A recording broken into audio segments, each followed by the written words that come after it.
Now at 6, hot car murder conviction overturned. A Cobb County man sentenced to life for the death of his son wins an appeal with the Georgia Supreme Court. The state's highest court ruling that Justin Ross Harris did not get a fair trial. Here's how we got here. Harris's son Cooper died on June 18, 2014 after being found in a hot car in Cobb County. Harris was arrested the same day. He went on trial and was found guilty on November 14, 2016.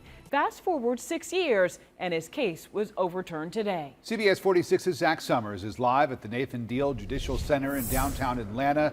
Zach, fill us in. Yeah, you know, the Georgia State Supreme Court essentially ruled that the state went too far in trying to assassinate Harris's character and that the jury may have been influenced by negative evidence the state's high court believes should have never been allowed.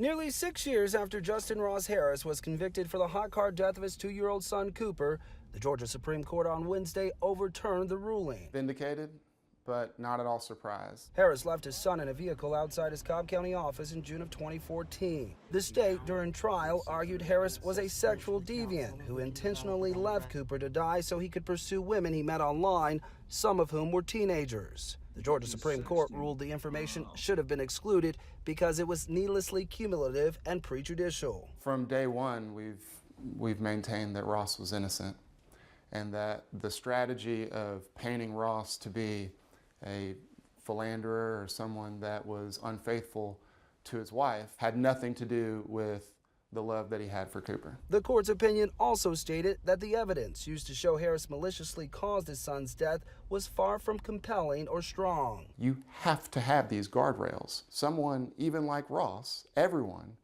has to have a fair trial. And he didn't have a fair fight. This does happen to loving, responsible parents. Amber Rawlings is the director of Kids and Car Safety, a nonprofit devoted to preventing hot car deaths. She said Harris may have not been the best husband, but that doesn't make him a murderer. Criminalizing that actually further complicates our job of trying to help families understand that this could happen to them. Let's just hope that this case can be retried. Legal expert and trial attorney Bruce Hagan said the decision from the Georgia Supreme Court does not mean Harris is innocent nor guilty, adding that parents must remain vigilant to prevent these types of tragedies from happening. This is not to excuse the negligence of Ross Harris or any parent in leaving your child in the car at any time, let alone on a day like today when it's so hot. Today's decision is great news, but it's not the end.